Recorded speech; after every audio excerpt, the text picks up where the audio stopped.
Before we start this video, I've got two things to apologise for. One, I'm extremely knackered, and therefore I won't be umphing out a load of energy in this video. I do apologise for that. A good bath and a good cup of tea will sort me out, but that'll be after the video. And the second thing I want to apologise for is I left out a Mosasaur in the Plioplatecarpine's common name part 1 video. That was because I was a bit unsure about where it was and the current phylogenetics of Plioplatecarpines. But the Mosasaur in question is a Nerosaurus, I think that's how you pronounce it, Nerosaurus from the Condition of Colombia, and for this guy I've gone for a common name of the Colombian platycarp.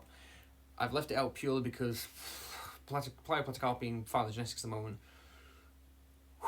they are very Mosasaur, let's put it that way. Right, let's start the video proper. Hey. How are we doing, everybody? My name is Deathly Yorkshire. I'm your Mosasaur Prince of Steel, and we're going to get back into the common names of Plioplatecarpines. So let's get straight into it with our first one. Hey! And we're probably going to go with the first and probably the most famous Plioplatecarpine that we know of, and that is Platycarpus tympanicus. Now, Platycarpus tympanicus is from the Upper Santonian Lower Condition of the US and is found in the Utah Formation, but there possibly are other materials of this animal in other formations, but it's a bit iffy. This guy's about 5 meters long, and because he's the pretty much typical North American Plioplatecarpine, he's going to be called the American platycarp. I was just going to go with the common platycarp, but the fact is, with paleontology, we're not entirely sure the commonness or the frequency of particular species, so it's better to be safe with this one than say, hey, he's common like me, but not in that way. But I'm getting myself confused. Let's go on to the next one. And now it's time for the namesake himself, Plioplatecarpus, and the first piece we're going to tackle is Plioplatecarpus primevus. It's from the Upper Campanian of the Pierre Shale and Bear Paw formations, and was possibly 6 meters, but a new study that might be coming out later, maybe 3 meters, and I'll get into that a bit later, but for now 3 meters seems to be the right size for this animal. So for a common name for this one, I've gone for the typical name for the Plioplatecarpus genus is going to be the false platycarp, because, well, his name means sort of nearly a platycarpus. So for this one, because he's got distinctively hooked teeth compared to other Plioplatecarpus species, I've gone for the hook-tooth false platycarp, purely because those anatomical features will differentiate him from the other false platycarps. Pretty simple, that one. Happy with that one. Yeah, I hope you're happy too. Plioplatecarpus picanensis from the Upper Campanian of the Bear Paw formation, so it would have shared an environment with Plioplatecarpus primevus, possibly, or maybe they evolved into each other. Details.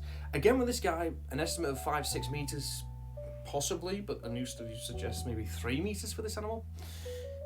Based on the morphology of the teeth in this animal, he's got broader teeth than other Plioplatecarpus, so I'm going for the broad-toothed false platycarp for this particular animal, and probably suggest niche partitioning if the two shared environment at the time. Okay, so the size I was talking about with the Plioplatecarpus, this study is the reason. So from CAR 2023, and no, not Tyrannosaur CAR, but a different CAR, we have a specimen of a Plioplatecarpus species, it's an unnamed species, from the Upper Campanian of around about 73 million years ago from the Bear Paw formation, so probably would have shared environment with the other two species of Plioplatecarpus I've just mentioned. Now this guy, verifiably from the size of the skull, seems to have got to a size of about 4.5 to 6 meters in length, which then drops the other sizes of other Plioplatecarpus down by about 50%. That's why I was saying could be 6 meters, but new studies suggest 3 meters. So this was a big animal. Now, because he's such a big animal, this particular species, which I am not going to come up with a name yet because I have no idea, simple enough. So for this guy, I've gone for the giant American false platycarp because he's giant and from America, and he's a false platycarp. Pretty simple, this one, except for the fact that, hey, you're saying that all your friends are now smaller because you're too big. Talk about a big fish in a small pond, or maybe a big mosasaur in a small formation. Moving on. Plioplatecarpus huzei, that one, I don't know how to really pronounce it if I'm honest, from the Upper Maastrichtian of the Kipling chalk in Belgium, the Kipling phosphatic chalk. This guy was probably about 3 meters in length based on that study that I mentioned earlier from CAR 2023. But because this animal seems to have a bit of a more slender snout compared to other Plioplatecarpus, I've gone for the slender-snouted false platycarp. I was tempted to go with the European one, but I was unsure because we have other Plioplatecarpus in Europe at the time. so it would have been a bit more confusing, but you'll see when I get into the next one.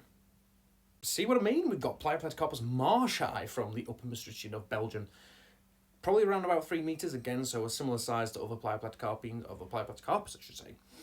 And because the teeth in this one are a lot straighter compared to other Plioplatecarpus, again, it possibly shows niche partitioning with other Plioplatecarpus species in the same environment. So for this one, I've gone for the straight-toothed false platycarp. Pretty easy, this one. And you see why I wasn't going to do the European false platycarp, because confusion then. I don't want to cause any confusion. Mosasaur phylogeny does that already. You can see why I'm so confused most of the time.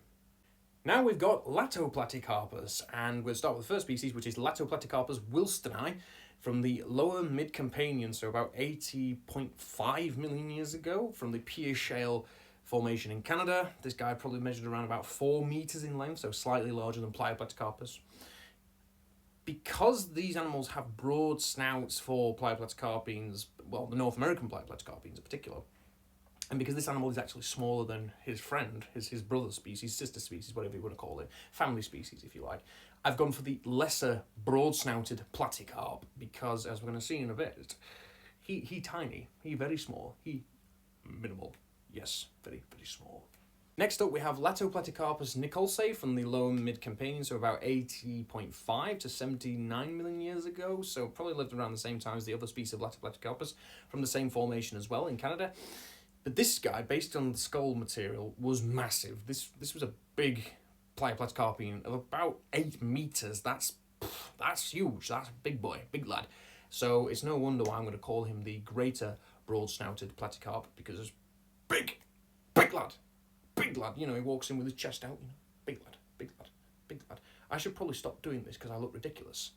Okay, the last 3 Plioplatecarpines we're going to cover, and these are the weird ones. First up, we've got Goreniasaurus nigeriensis.